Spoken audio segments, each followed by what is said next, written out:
Good evening. आप सभी का बालाजी ऑनलाइन क्लासेज के इस ऑनलाइन प्लेटफॉर्म पर एक बार पुनः हार्दिक स्वागत। प्यारे मित्रों, आज के सेशन में बात करने वाला हूं संख्या पद्धति पर आधारित कुछ महत्वपूर्ण प्रश्नों के बारे में। हमने पिछले 2 सेशन में बेसिक बातें की थी और मैंने पहले ही कहा था कि हम पहले बेसिक पढ़ेंगे और उसके बाद में कुछ महत्वपूर्ण प्रश्नों की बात करेंगे। तो चलिए शुरू करते हैं। आज का पहला क्वेश्चन जो आपकी स्क्रीन पर है कि गणित में कुल अंकों की संख्या होती है। ऑप्शन है आपके सामने 10, 0, अनंत, 9 या 1। बिल्कुल यहाँ पर जो बंधु ऑप्शन बता रहे हैं ए, उन सभी का सही आंसर है कि गणित में कुल अंकों की संख्या होती है 10। बात करें अंकों की तो यहाँ अंक है 0, 1, 2, 3, 4, 5, 6, 7, 8 और 9।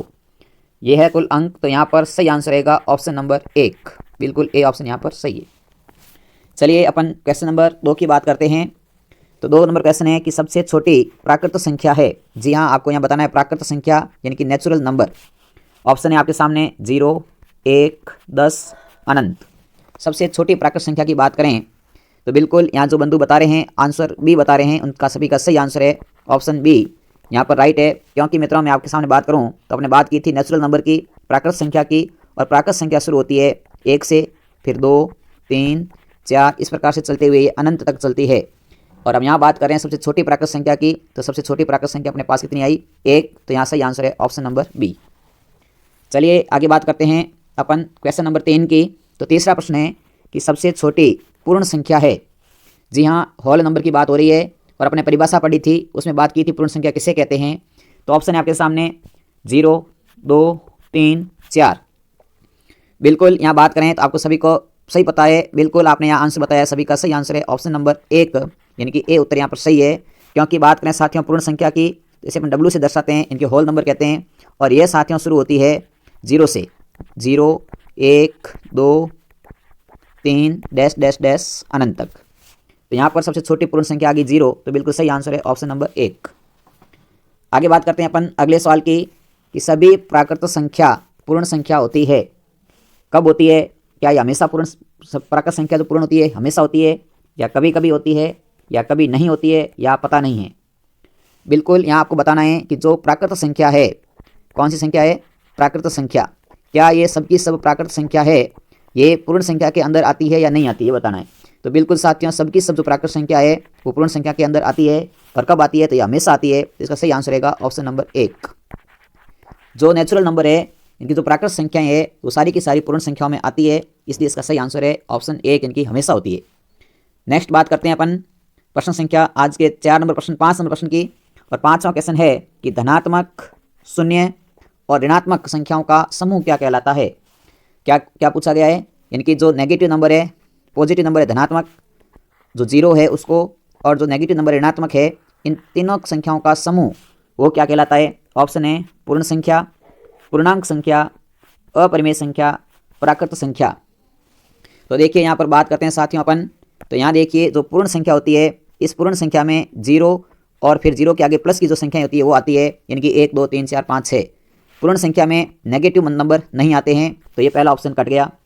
फिर देखते हैं ऑप्शन डी प्राकृत संख्या। तो प्राकृत संख्या में केवल और केवल अपन बात करें तो यहाँ जो पॉजिटिव नंबर है 1, 2, 3, 4, 5, 6 वो आते हैं, 0 और नेगेटिव नंबर नहीं आते हैं, तो ये भी ऑप्शन कट गया।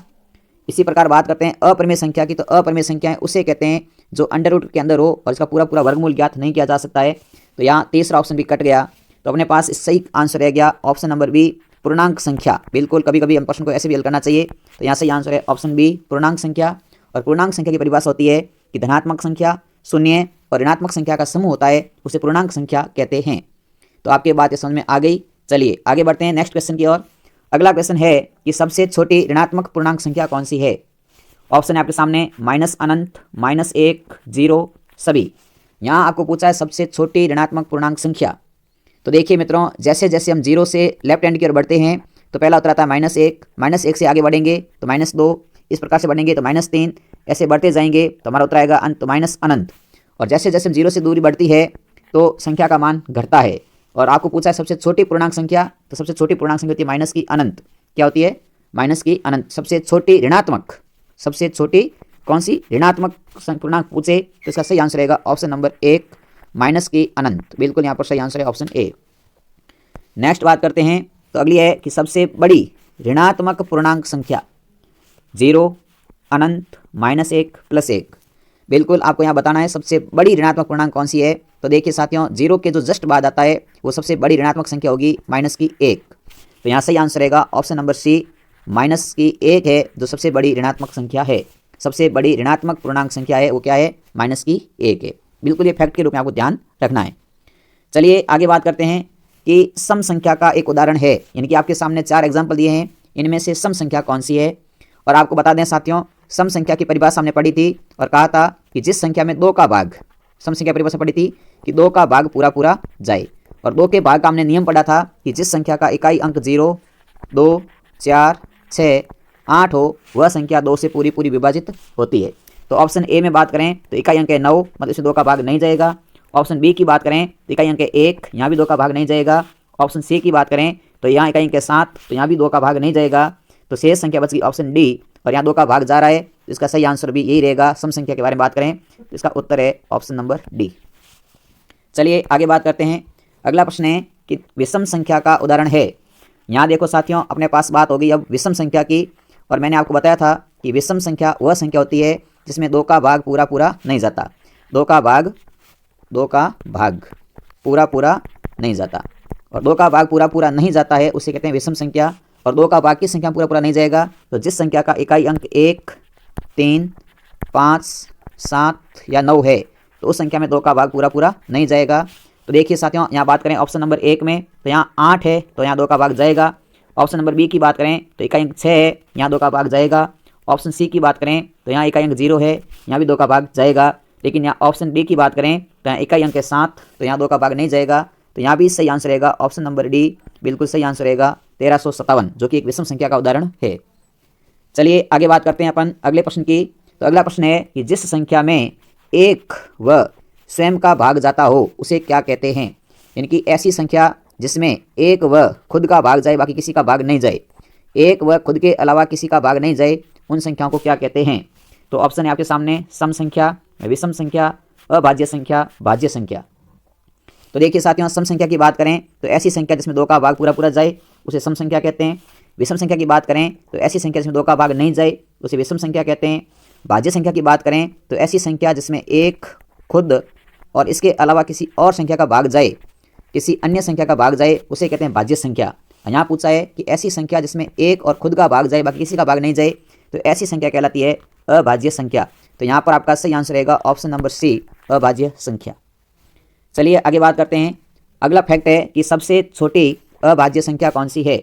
ऑप्शन है 0, 1, 2, 3। बिल्कुल जल्दी से कमेंट करें, मैंने पढ़ा रखा है वैसे।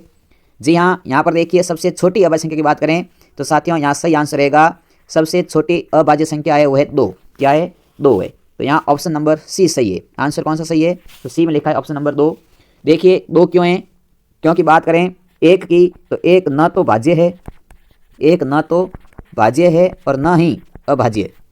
देखिए साथियों ध्यान रखना, 1 जो है वो भाज्य भी नहीं है और अभाज्य भी नहीं है। तो 1 के बाद में अगली संख्या आएगी 2, और 2 में 1 और खुद का भाग जाता है बाकी किसी का भाग नहीं जाता है। तो सबसे छोटी अभाज्य संख्या की बात करें तो वो है 2। यहाँ पर कई प्रकार के क्वेश्चन बनेंगे, जैसे पूछ सकता है कि सबसे छोटी विषम अभाज्य संख्या, सबसे छोटी सम अभाज्य संख्या या सबसे छोटी अभाज्य संख्या। 3 बातें होती है, तो तीनों ध्यान रखनी है। जैसे देखिए बात करते हैं अगले प्रश्न में कि ऐसी संख्या जो सम है तथा अभाज्य भी है। यहाँ थोड़ा ऐसी अभाज्य संख्या जो सम है, यहाँ पर देखिए बात प्रश्न के अंदर दे रखी है ऐसी अभाज्य संख्या। कौन सी संख्या, अभाज्य संख्या, और कैसी होनी चाहिए, वो सम होनी चाहिए। तो ऑप्शन देखिए 2, 4, 0, 8। तो यहाँ बात करते हैं तो साथियों यहाँ इसका सही आंसर है ऑप्शन नंबर 2, यानी कि 1 नंबर है वो सही है, उत्तर इसका रहेगा 2। क्यों, क्योंकि 2 में 2 और 1 का भाग जाता है, किसी का भाग नहीं जाता है। 0 यहाँ शामिल नहीं होगा। साथ में बात करें 4 की तो 4 में 1 का भाग जाता है, 4 में 4 का भाग जाता है और 4 में 2 का भाग भी जाता है। तो खुद और 1 के अलावा 2 का भाग चला गया। 8 की बात करें तो 1 का जाता है, 2 का जाता है, 4 का जाता है और 8 का जाता है। तो यहाँ पर भी 8 भी यहाँ पर नहीं होगी। तो सही आंसर रहेगा ऑप्शन नंबर 1, उत्तर है संख्या इसका 2। यानी कि 2 एक ऐसी अभाज्य संख्या है एकमात्र जो सम संख्या है। तो आपको यहाँ ध्यान रखना है, एकमात्र सम संख्या जो अभाज्य है, एकमात्र सम संख्या जो अभाज्य भी है। क्या है, जो अभाज्य भी है। तो आपको बताना है 2, ये सम संख्या भी है और अभाज्य संख्या भी है। चलिए आगे बढ़ते हैं अगले क्वेश्चन की ओर। अगला क्वेश्चन है कि सबसे छोटी विषम अभाज्य संख्या। अब बात करते हैं विषम अभाज्य संख्या की, तो सबसे छोटी विषम अभाज्य संख्या कौन सी है? ऑप्शन है 1, 3, 5, 7। तो यहाँ से आंसर रहेगा ऑप्शन नंबर बी, सबसे छोटी विषम अभाज्य संख्या वो है 3। क्या है? 3। चलिए अगले प्रश्न की ओर बढ़ते हैं। तो अगला प्रश्न है कि 1 से 10 तक कितनी अभाज्य संख्याएं हैं कुल? ऑप्शन है आपके सामने 5, 4, 3, 6। 1 से 10 तक कुल अभाज्य संख्या कितनी है? तो साथियों यहाँ आपका सही आंसर रहेगा ऑप्शन नंबर बी, 1 से 10 तक कुल 4 अभाज्य संख्याएं हैं। कौन कौन सी है? तो पहली अभाज्य संख्या है 2, 2 के बाद आएगी 3, 3 के बाद अभाज्य संख्या आती है 5 और 5 के बाद अभाज्य संख्या आएगी 7। तो 2, 3, 5, 7 ये 1 से छोटी अभाज्य संख्या, सॉरी 10 से छोटी अभाज्य संख्या है। तो 1 से 10 के बीच में कुल 4 अभाज्य संख्याएं आती है, वो कौन कौन सी है? तो 2, 3, 5, 7। क्यों? अभाज्य संख्या की बात करें तो खुद का और एक का भाग जाता है, बाकी किसी का भाग नहीं जाता है। चलिए अगले प्रश्न की ओर बढ़ते हैं। अगला प्रश्न है कि 1 से लेकर के 50 तक कुल अभाज्य संख्या कितनी है? यानी कि साथियों बात करें 1 से 50 तक की गिनती में तो कुल अभाज्य संख्या कितनी है? ऑप्शन अपने सामने है 10, 12, 15, 17। तो यहाँ आपका सही आंसर रहेगा, आप संख्याएं गिन के बता सकते हैं, लिख करके बता सकते हैं। बिल्कुल आपका सही आंसर है यहाँ पर वो है ऑप्शन नंबर सी, 15 संख्याएं। कौन कौन सी है वो आप कमेंट बॉक्स में लिख करके भेजें। चलिए आगे बात करते हैं अपन 1 से लेकर के 100 तक कुल अभाज्य संख्याएं कितनी हैं? 20, 25, 30, 35। तो यहाँ अब की बार बात हो रही है 1 से 100 तक की, तो आपको बताना है कि 1 से लेकर के 100 तक कुल अभाज्य संख्या कितनी है। तो यहाँ पर जो बंधु बता रहे हैं ऑप्शन बी, उनका सही आंसर है 25 संख्याएं 1 से लेकर 100 तक अभाज्य। आगे बात करते हैं। अगला प्रश्न है अपने सामने कि जिस संख्या में एक व स्वयं के अलावा किसी अन्य संख्या का भाग जाता हो उसे क्या कहते हैं? एक और खुद के अलावा किसी अन्य का भाग जाता हो, विषम संख्या, भाज्य संख्या, अभाज्य संख्या, प्राकृतिक संख्या। तो प्राकृतिक संख्या होती है जो 1 से लेकर अनंत तक चलती है, उसे प्राकृतिक संख्या कहते हैं। अभाज्य में कहा था कि एक व खुद का भाग जाए, एक व स्वयं का भाग जाए, बाकी किसी का भाग नहीं जाए, वो होती है अभाज्य संख्या। विषम संख्या की बात करें तो 2 का भाग पूरा पूरा नहीं जाए, वो होती है अपनी विषम संख्या, 2 का भाग नहीं जाए। तो शेष बच गया यहाँ पर अपना उत्तर, वो बच गया भाज्य संख्या, ऑप्शन बी।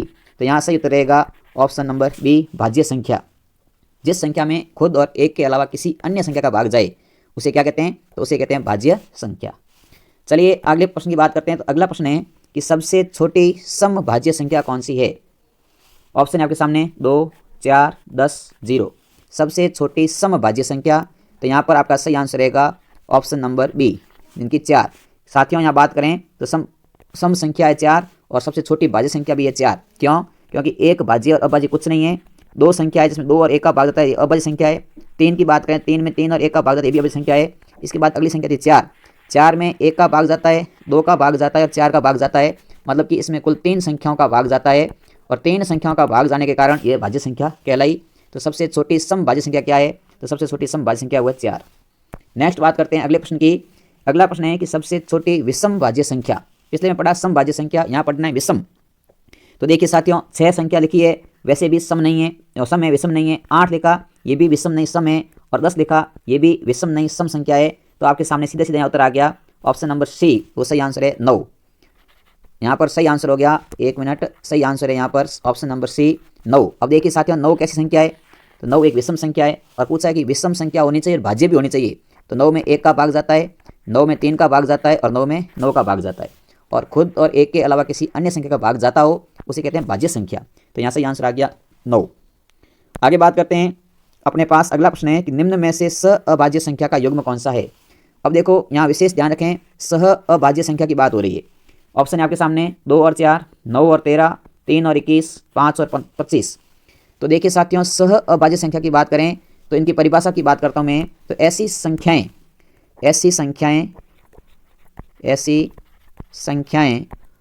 जिसमें एक के अलावा किसी का भाग नहीं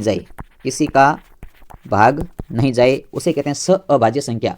जैसे देखो 2 और 4 की बात करें तो 2 और 4 में 1 का भाग जाता है, 2 में 2 का जाता है, 2 और 1 का भाग दोनों में जाता है। और फिर 2 की बात करते हैं, 2 का भाग 2 और 4 दोनों में जाता है। तो यहाँ 1 का भी गया और 2 का भी गया, इसलिए सहअभाज्य संख्या नहीं है। बात करते हैं 5 और 25 की, जिसमें 1 और 5 का जाता है, ये भी सहअभाज्य नहीं है। 3 और 21 की बात करें जिसमें 3 का भाग जाता है, दोनों में 1 का भाग जाता है, तो ये भी सहअभाज्य संख्या नहीं है। 9 और 13 की बात करें तो यहाँ सही आंसर है ऑप्शन नंबर बी, 9 और 13। 9 और 13 में 1 के अलावा किसी का भाग नहीं जाता है। और ऐसी संख्या या ऐसा जोड़ा जिसमें केवल 1 का भाग जाए उसे कहते हैं सहअभाज्य संख्या। तो यहाँ पर सही आंसर हो गया ऑप्शन नंबर बी।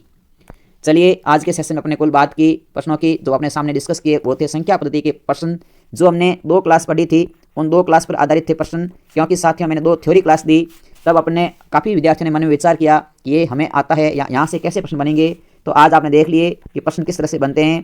तो इन प्रश्नों के बारे में आपके कुल कितने प्रश्न सही हुए वो कमेंट बॉक्स में ज़रूर बताना।